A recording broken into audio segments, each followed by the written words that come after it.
And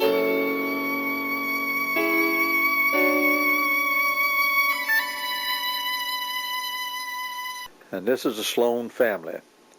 The Sloans were the last people that lived in St. Francis. And this is the family there. This is Mrs. Sloan on the left, and the two twins, Milton and Melton, and Otis and Mildred and Ward, and another sister, I can't remember her name. And Milton and Melton were twins. Not too long after this picture was taken, they were playing ball at school, and Milton got hit in the head with a baseball bat accidentally, and he died from that. And this was some of the children down at by Captain Harris's boat there. They'd been swimming in the river. The river was clean, had a nice beach there in those days, and you could sand bottom beach, and the kids would go swimming there just about every day in the summertime and enjoyed it. And I swam in the river when I was a boy, and I always drank the water. When I went fishing, I never carried water. I just leaned over and drank it. I would hesitate today to drink the water in the river unless I was dying of thirst, then I'd drink it, but otherwise I don't believe I'd want to drink it today. This is one of my relatives. I think it's the girl on the right is the Draggers, and the other two girls, I'm not sure their name, but these ladies right here would have been hard to meet up with unless you were friendly with them. And this is an old mule that this fellow used here to plow Captain Harris's garden out with that he had over there at Crow's Bluff. And every day the kids around there knew about what time he was going to knock off from work and head in with the mule, and they'd all run over there, and he'd let them ride on the back of the mule coming back in. Well, Captain Harris would catch him, and he'd say, "You can't let those kids ride on that mule." Said he's going to throw them off and hurt them. And he'd say, "Yes, sir." Said, "I won't do that no more." Next day the kids would ride back on the mule. And Captain Harris knew he was going to let them ride on it, but he'd always protest it, and the fellow would keep right on letting them do it. Now, in later years, as you can see these pictures here, probably in the 20s and early 30s, they were during the Depression days. One of the big industries over in Lake County was the cutting of cross ties for the railroad, and that's what you see out here. And you see a lot of modes of transportation here. There's an ox cart, a mule, a wagon, and you see an old automobile here. And then we also have a truck in this one hauling these ties. A friend of mine named Collis Godwin over in Lake County there, still living, he was, during the Depression, he worked for his grandfather in a grocery store cutting meat in Sanford. And he decided he could get rich cutting cross ties. So he quit his job under his grandfather's protest, and he came over here and got him a job cutting these cross ties. Now, cross tie must show a piece of the heart of that tree in the end of that log. It's got to have it in it. It don't have to be up in the middle. It don't have to be in the middle. It can be in the corner or anywhere, but it has to show that heart. And they'd cut out a pine tree similar to the one you're looking at right here in size. They'd cut it down. They'd take a one-man saw, cross-cut saw, and saw it into the correct length, which is approximately 8 foot long. And then they'd take a broad axe and they would hew that thing out into what you see that's about a 5.5 by 7 piece of wood. It took them a while to do that. And then when he got it done, that old log there weighed over 100 pounds, that piece did, and he had to shoulder it on his shoulder and walk up to the little road and dump it off there, and he'd do that all day. And in the evening he had to be out there when the wagon or the truck or the ox team came by, and he would load it on there, and they'd put his name on the end of it so they'd know he cut it. And he got anywhere from a nickel to 10 cents a piece for them. Needless to say, he did not get rich cutting cross ties. There's some more of them stacked up on the docks there. The boat now coming from Jacksonville would stop and pick those up and carry them up to Jacksonville. And this is Florida Power's transmission line that came across the river there. It still does today, but it's steel towers today. That's a 120-foot pole, a wood pole. And I used to climb that when I worked for the power company. We'd climb to the top of that thing to work. A real thrill, because you'd go up that thing, it would wobble and shake, and the woodpecker hoed all up and down it where the Lord God woodpeckers had worked on it. I don't know if you probably do not know a woodpecker called the Lord God woodpecker, but he's really a pileated woodpecker. He's one of the biggest woodpeckers left in this country. And when you'd see him, all you could always say was, "Lord God, what a woodpecker." And that's where his name come from. He was a lineman's best friend. because he'd let you know when a pole was beginning to rot, because he would go to work on it. But you'd go up that pole and you didn't come down all day unless you'd finished your work, because you were not going to come down to eat or anything else. You'd eat up there on the pole. So when you made one trip up and down that thing a day, that was all you wanted to make. And this is the old Crow's Bluff Bridge, the original bridge across there, built about 1921. And my great uncle Jesse Draggers was the first bridge tender there. One time, my Uncle Jesse, that I just told you about, he was a bridge tender here. Now, Daddy and another fellow had promised to get a batch of fish for a big fish fry they was going to have in DeLand there one night. And they messed around till the time come, the day before the fish fry, and they didn't have no fish. So Daddy went over to the hardware store and bought a stick of dynamite and a fuse. And they went down the river and had an old boat there at Pontoon Island. They borrowed that old boat there, and they went around into the river. And they got down there, and Daddy said, okay, he said, we're going to tie a rock to this stick of dynamite, and we're going to light off this fuse, and we're going to throw it out there so we'll get some fish. Now, he didn't realize how much blast that full stick of dynamite was going to make. But they lit that thing off, and they heaved it as far from them as they could up the river and rode like the dickens to get far away from it. And he said it looked like Old Faithful erupted out there. And he said, and it all calmed down, fish began to come to the top. He said, you ain't never seen so many fish in your life. He said, we picked up all we could possibly ever use, and we left and went on home. About 3 days later, I went down to the bridge. He said, I went down to the bridge to see Uncle Jesse. And Jesse said, William, there's a terrible disease struck the fish in the St. Johns River. And Dad said, how's that, Uncle Jesse? He said, they're just floating by here for the last 2 days. All kinds of fish, catfish, bass, brim, speckled perch, anything you can think of, garfish.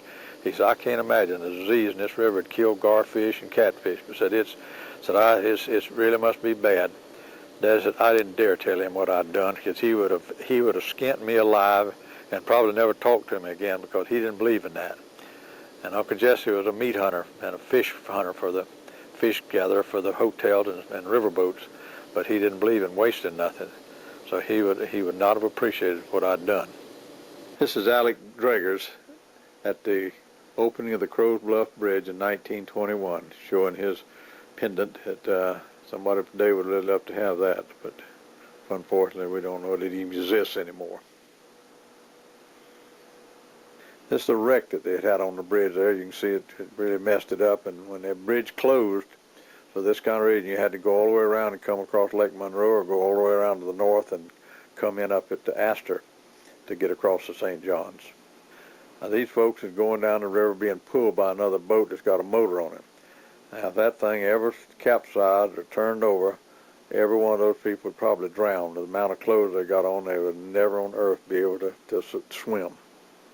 Hey, look at this little girl up on the bridge there, but the reason you're looking at the bridge, you leave the boards in the bridge. They're just laying there, and they were usually about 3 inches thick, and they would lay those things into place. When one got cracked or worn too bad, they'd just bring another and throw it in there. When you went across the bridge, it was clackety, clackety, clap, flap, flap, flap, clackety, clackety, all the way across the bridge. And you wondered, every time you went across, you'd wonder how long that sucker's going to sit here before it falls in. But it never did, so it worked. You're looking at the west end of the old Crow's Bluff Bridge, and that's where the brick road takes off from there, going into Lake County. And the old bridge house used to sit right to the left of that.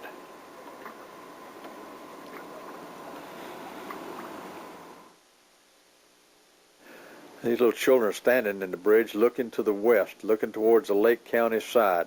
And if you see here, the road, as soon as you leave the bridge, it makes a sharp right turn and goes to the west. And a lot of times, instead of one car being in that garage, when the man would wake up in the morning or might wake him up at night, there'd be another car in there. If it was foggy or rainy, bad, and cars didn't know that sharp curve was there, they would end up in that garage. And they finally just tore it down and got rid of it, because the cars kept going there and hitting it. Now, this old road here that went on across went to Umatilla. This was before the rib road was completed. 40 was ever built, going over to Lake County from towards Eustis. All the traffic went over to Umatilla, and you came back to Eustis from that way. Now, that old road didn't go where it goes today. When you cross the bridge, the Whitehair Bridge, you go up and take a right, and you go around, go past the federal campground road, and just after you pass that on the left-hand side, that transmission line crosses the road there, going to your left. Right there was where the old road went. It followed that transmission line right on around through them sand hills over there, and eventually came out on the Lake Norris Road over there that goes to Camp Lenoche, the Boy Scout camp, and then it turned and came out that road to where it meets up with the present road today.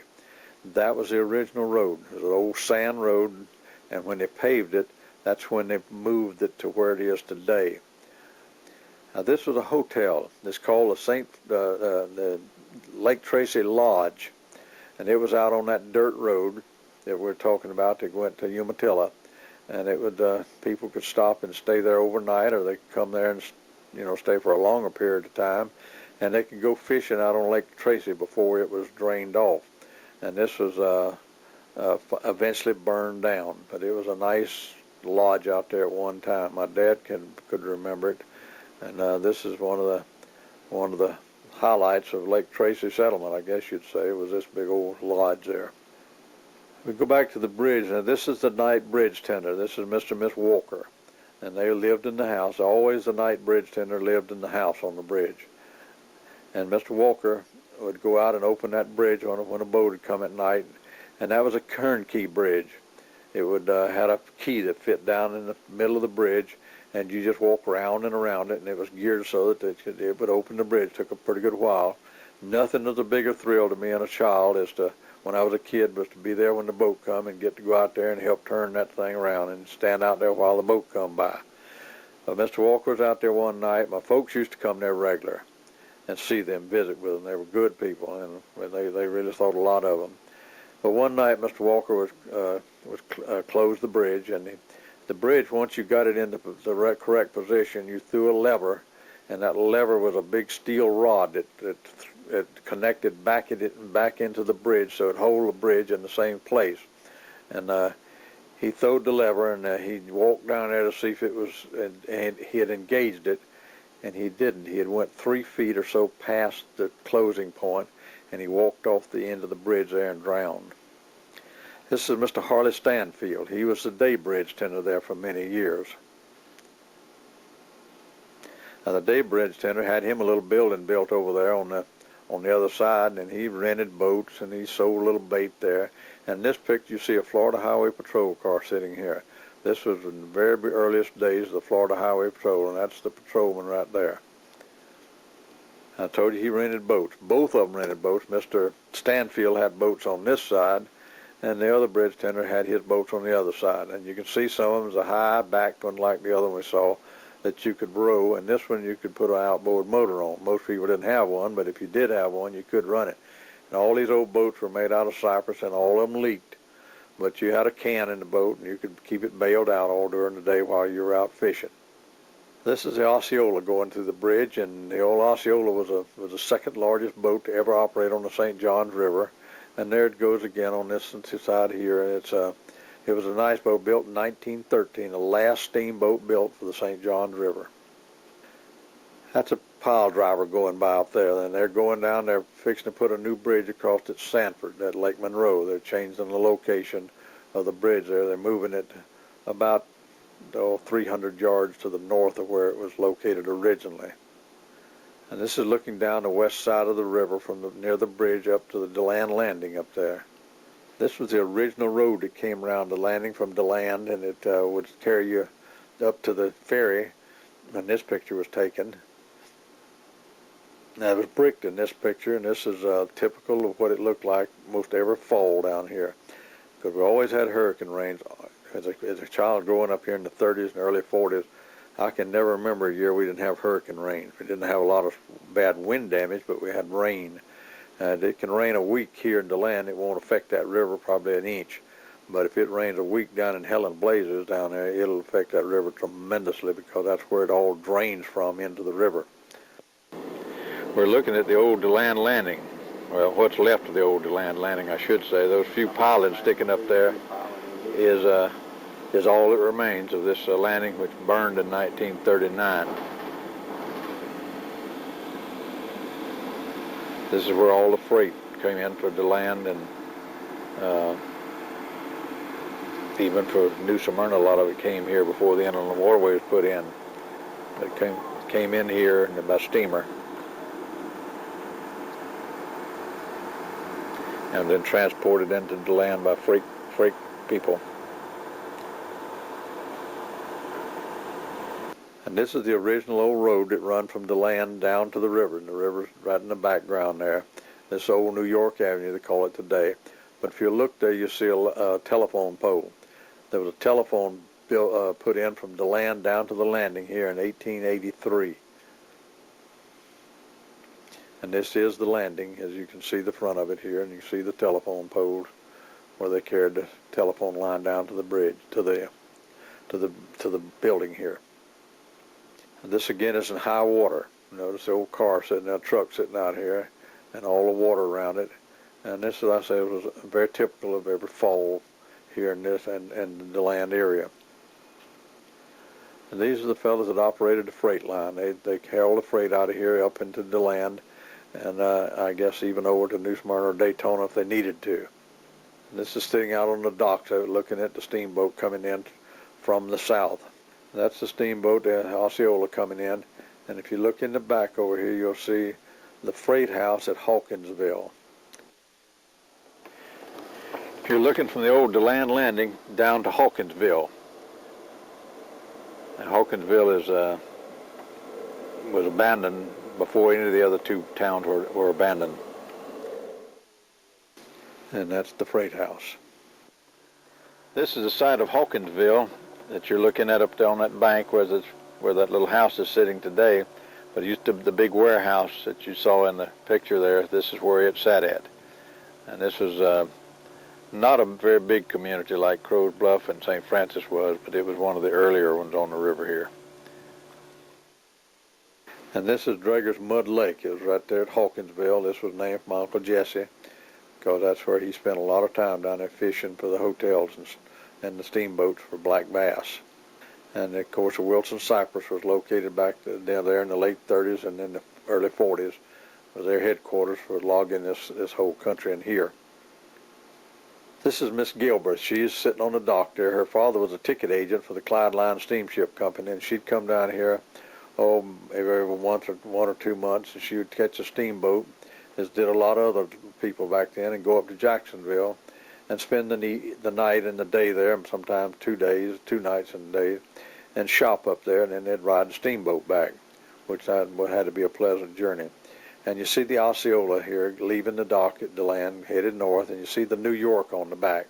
The reason it had New York on it is because that was a home office of the Clyde Line Steamship Company. This is the old artesian well that was there at the DeLand landing, and it stayed there until back a few years ago when the St. John Water Management people came in and plugged off all of these artesian wells that were not actually being used for a purpose. And they plugged this one off. A lot of people used to come down here and get this water and carry home to drink. My mother and father came here once or twice a week to get 5 gallons of it to drink because they liked the sulfur. If you drink enough of this sulfur water, and the old crackers did, the red bugs would not get on you. They would the sulfur would sweat out through your pores, and they'd stay clear of you. And a lot of people took flowers of sulfur that you buy at the drugstore. They'd take a little bit of that, and you could also dust it in your socks, around your shoes, and then keep the red bugs off. But you had to be careful when you was taking it because it is also a laxative. This is when they constructed the Whitehair Bridge, the bridge that's there today, and this is official from Lake County and Volusia County gathered there to dedicate the new bridge. This is in the 1950s, and that's Francis Whitehair on the left, and Gerald Frierson on the right. And of course the bridge is named for Francis Whitehair. At that time he was worked with the Department of Transportation, or was a supervisor of it.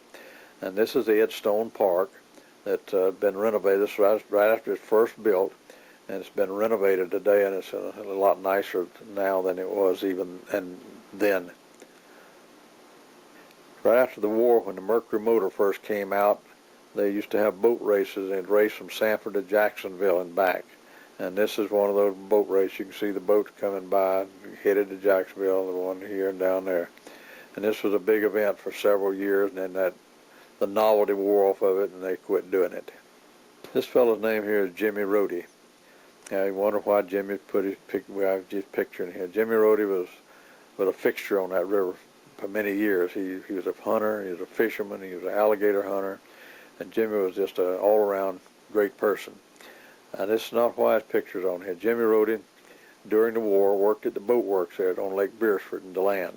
And he became a welder. And when they started up to Cape Canaveral down there, he went to work down there at the Cape.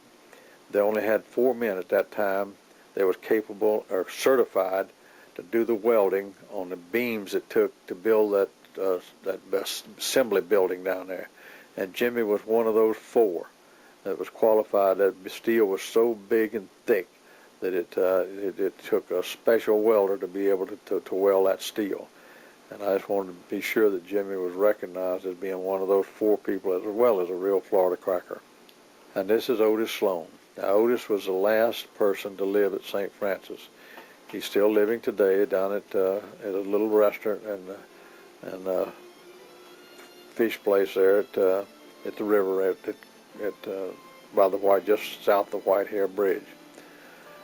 Now, Otis was a real cracker.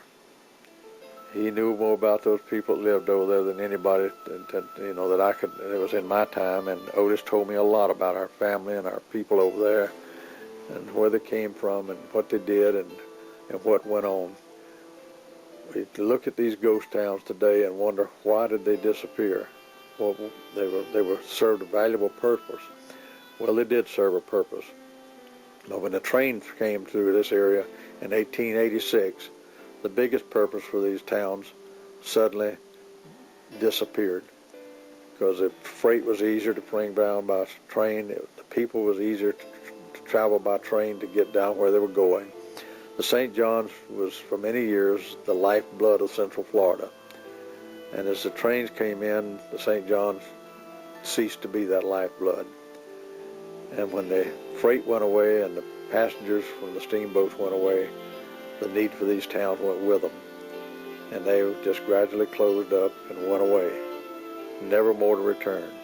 But go over there to any of them today and sit around in them, and you can almost hear the people talking and the children laughing and playing, and the town.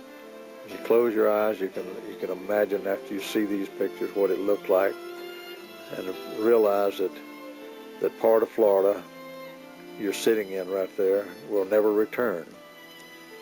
But its purposes are what made Florida one of the greatest states there is, if not the greatest as far as I'm concerned, and made this St. John River the greatest river in North America.